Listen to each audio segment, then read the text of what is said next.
Ready? I don't know. Are you going to use your inside voice We're using today? the inside voice now. Hey everybody, welcome back to Dude Ranch DIY. We are out here. It is the next day after the video that you guys just saw. We have Chris's parents' dog, Bentley, over behind the camera, so you might hear him as well. He's probably going to get loud in a little bit. Yeah, he's a little bit needy. He's mouthy. But it's Friday, so happy Friday, everybody. You're definitely not going to see this on Friday. But we got a bunch of wood in the trailer. It's supposed to pour rain tomorrow. We had a job lined up, but no longer because of the rain. So instead of doing the job tomorrow, we're hoping to get a little firewood split. So the trailer's pretty much full. We probably could fit a little bit more in there, but doesn't make sense to fill it tonight to just empty it tomorrow and waste a good full day of splitting rather than, do a full day of splitting if we can. Yeah, I mean, there's many different ways to skin a cat, but what we decided to do is we're gonna pull the dump trailer out from underneath the conveyor, bring out some totes, bulk totes, bundle tote in the center, get those filled up, and start out with a clean slate tomorrow. That way we can split as much as our hearts desire and weather allows us to. Might have to set up a little pop-up tent because of the rain, but right now we're gonna drop the big tool rack. That way we can throw on the heavy hitch to pull out the dump trailer. Then once the dump trailer's out, we'll probably drop the heavy hitch and pick back up the big tool rack. That way we have ample ballast to move the totes around once they're filled up with wood. I think in the last video where we were discussing that, I don't know if you guys just misunderstood me or I didn't explain it. The tractor has no problem picking up, Bentley. Cut it out. Bentley. The tractor has no problem picking up the totes, whether large or small, right? I mean, it has no problem picking them up. The issue is the ballast, and the big tool rack, not only the thing itself weighs like 300 pounds, I have the 6 suitcase weights on it, which amount to like 250 pounds, and then I have 7 bags of 70-pound tube sand in the bottom of the big tool rack that adds even more weight. So I think in total, I'm up around like 1,100 pounds of ballast. And with that ballast, I can pick up whatever I want. The tractor has no problem. It'll pick up whatever I ask it to pick up.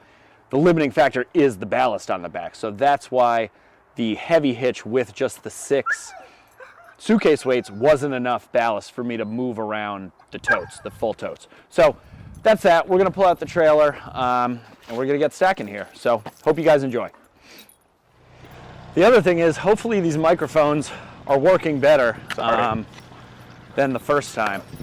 I know when we first used them in that last video, it seemed a little bit loud. I still haven't edited the video. I just uploaded the footage and watched it quickly. But it seemed like it was a little loud. So hopefully we can figure out the whole volume thing as we figure out these microphones. So please bear with us. Oh, here comes Gus. What's up, Gus? Hey, buddy. I guess just doing a lap. Okay, guys, minor dog dilemma. Got this thing hooked up. Let's hook up to the trailer. Well, it's not really hooking up. It's just backing up.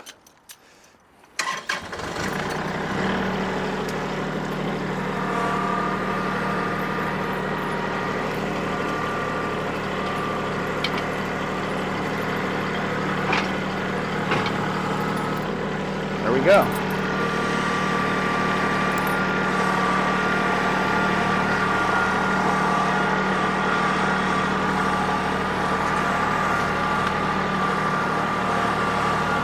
So yeah, that's really all I use the heavy hitch for. Now, as you can see here in the trailer, this is what we got. It is a nice trailer load, that's for sure. Definitely not quite full. There could be more in the back, but it's what we got. So now I'm just going to detach the heavy hitch and hook back up the big tool rack. That way I can move around the full totes so we don't have to be swapping back and forth. But this heavy hitch is really just to move the trailer around like that 20 or so feet.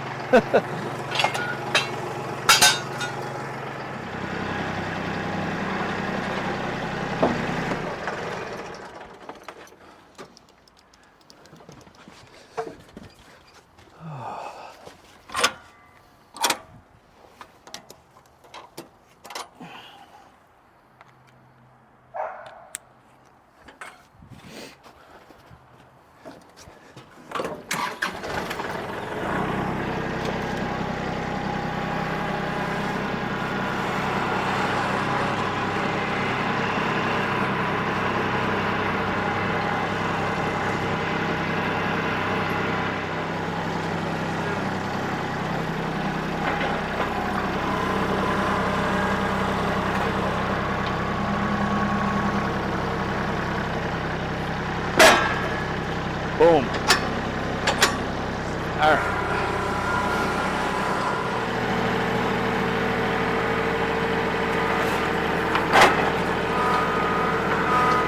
You got it. Go up. There we go. There it is.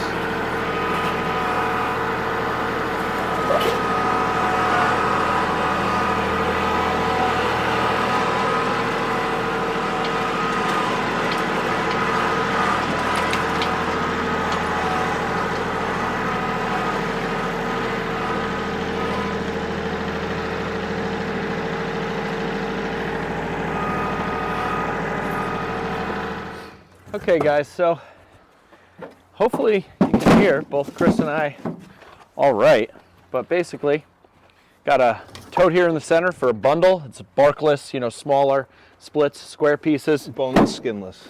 Boneless, skinless. Now a lot of this actually is all gonna be barkless, so I guess we'll try and sort out the smaller square pieces for that, and then anything with bark or bigger splits, we're gonna go in these two totes on the outside. So I guess we will kind of be the judges of that. But now, Chris, I just posted that video today where I talked about the farm boss, how it is no longer with us. Oh yeah, I didn't get that update. Yeah, and how I gotta go catch up. We're gonna have to be looking into a new saw, and already within like the first 2 hours of it being posted, we've gotten a lot of, you know, I asked everybody for suggestions as to what type of saw they think would be appropriate for both doing tree work and firewood stuff. And we've gotten a lot of good suggestions. A lot of people saying the 462 or a Husqvarna 572. Hot potato. There we go. So, got some things to consider. I see all of this wood just is so nice. It's all barkless.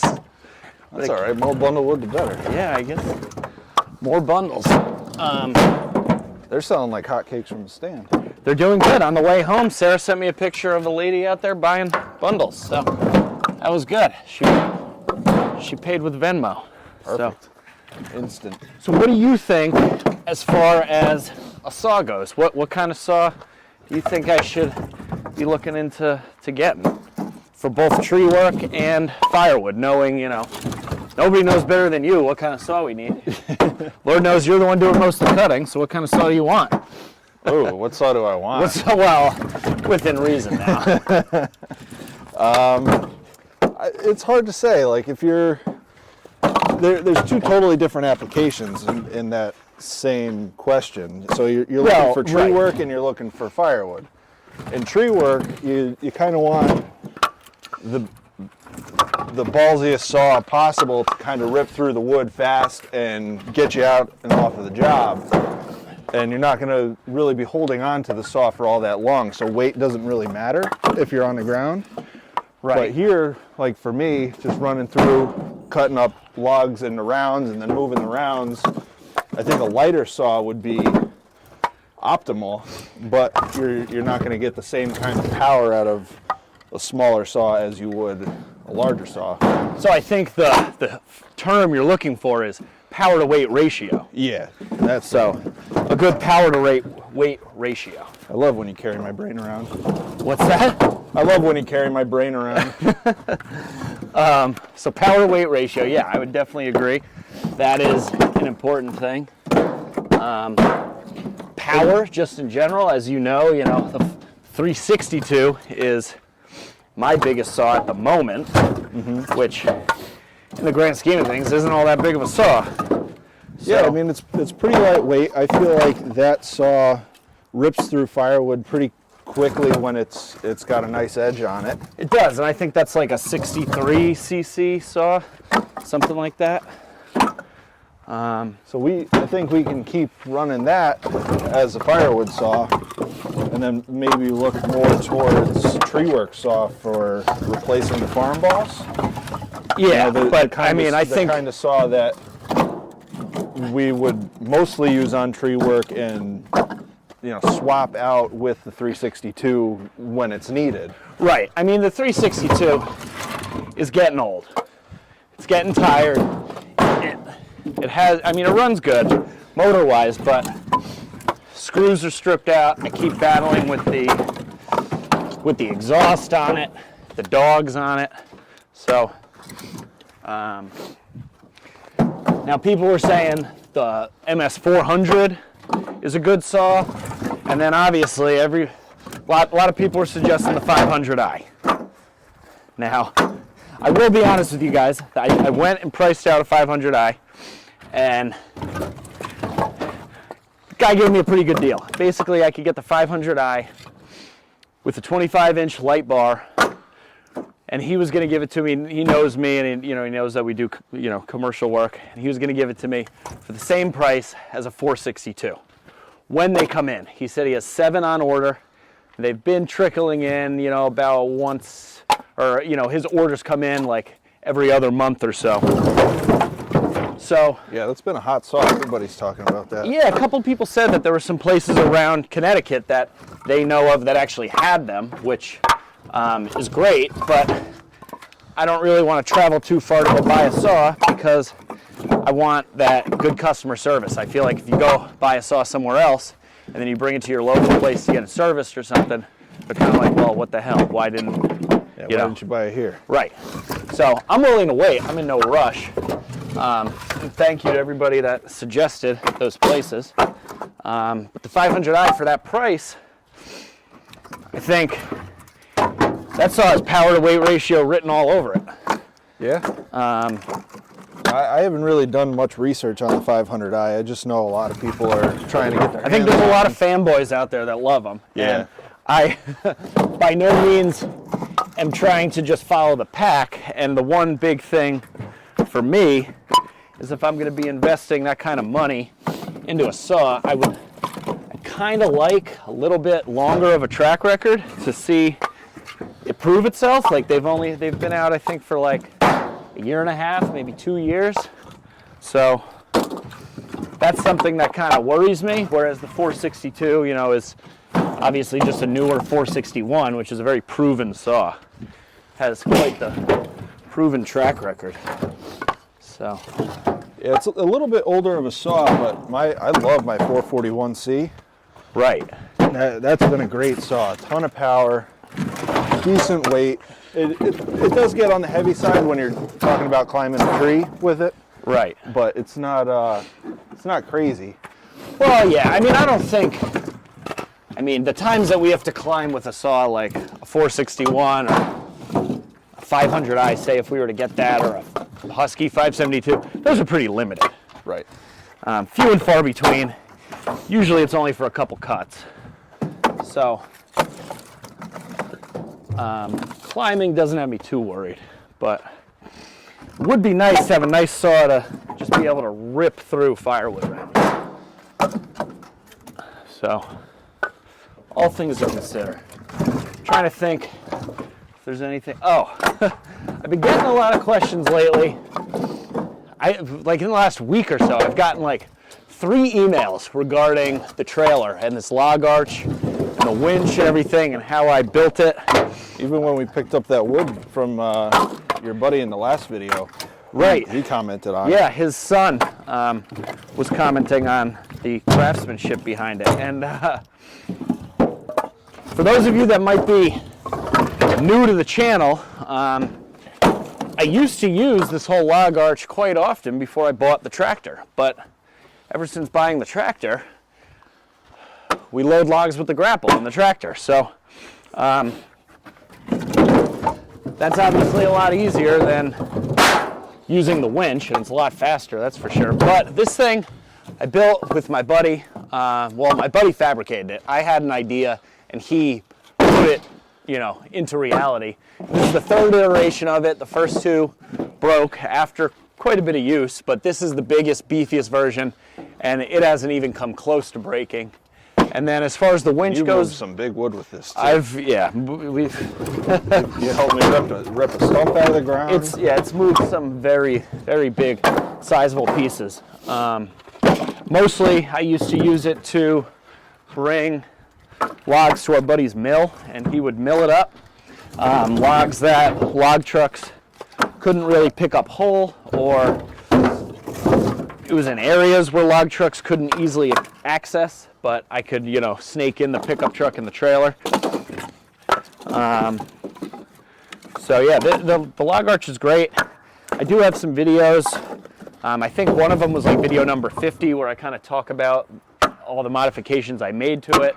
But I guess if there's a lot of interest, I could kind of do another video overviewing it and like going into more specifics of like how it was built and showing all the gussets and supports and everything. But this thing's a beast. When we need it, it's great to have it. But I'm glad that we don't have to use it as the sole way. Glad we don't have to use it as a sole way for loading logs anymore. That all came sliding down at once, huh? All right, so that's enough talking. We're gonna throw it on time lapse. We're gonna get stacking because we gotta get this done. It's getting dark.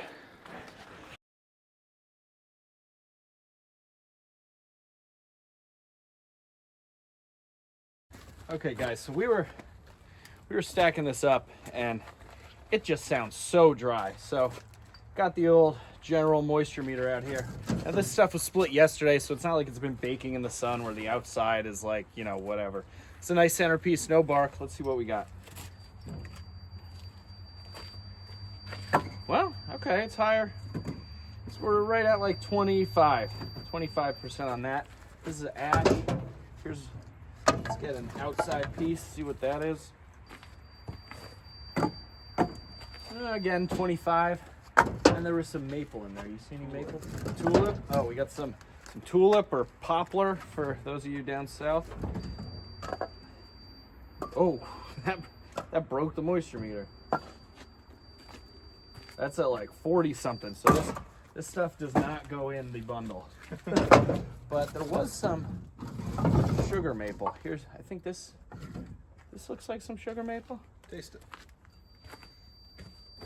Yep, so that's at like 20, I don't know if you can see that, like 22, 23%. So it's not ready to burn, but I think once we stack it after a month or two, by the end of the winter, it should be pretty good. But I mean, 25% for just splitting it isn't too bad. So, all right, let's keep going. Back to time lapse.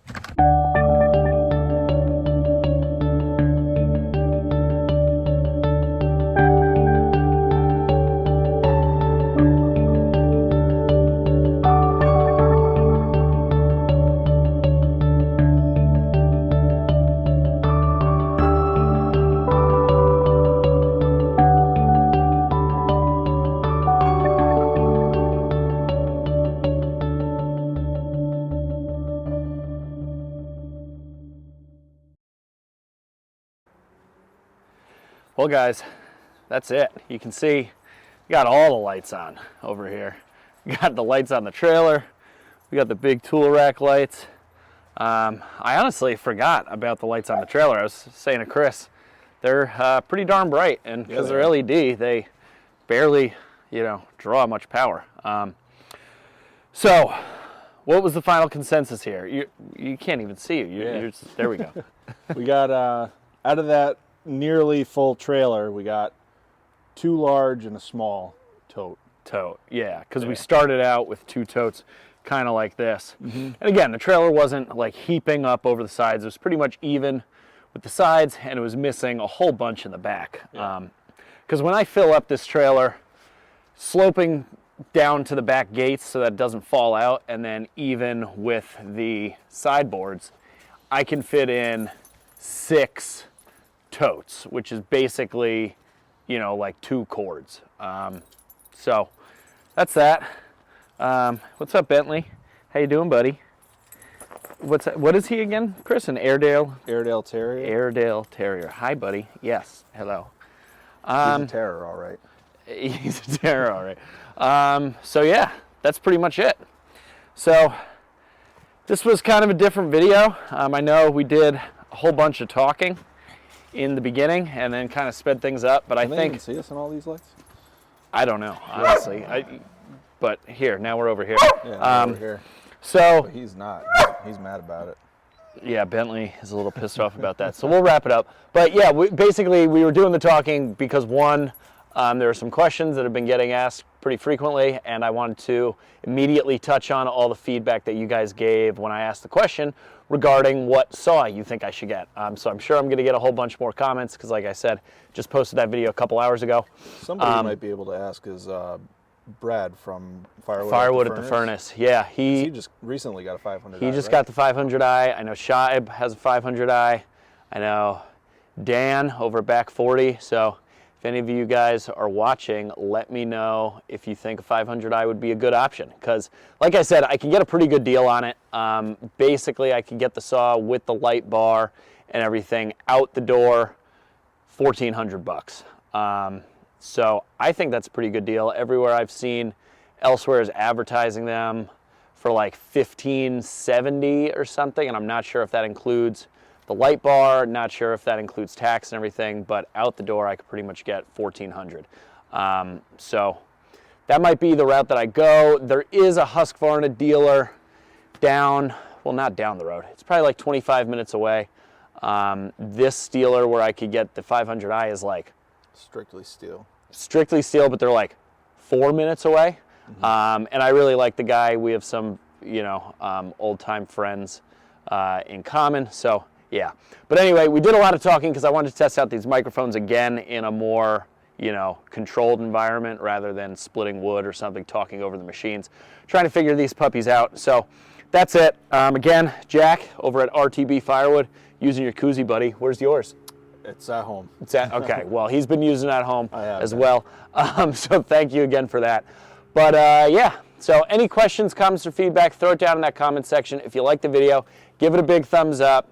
If you haven't done so already, click the subscribe button. You guys know. Any new subscribers, thanks for subscribing. Stick around. We got 300-something videos. Welcome to the channel. Welcome to the channel. All doing stuff like this. Let me know if you'd be interested in me doing a revamped log arch video on the dump trailer and, details of that. I mean, I think it's about time we just did a video with the log. Using the, just to do a video, just to show people how it works. Yeah, we could do that.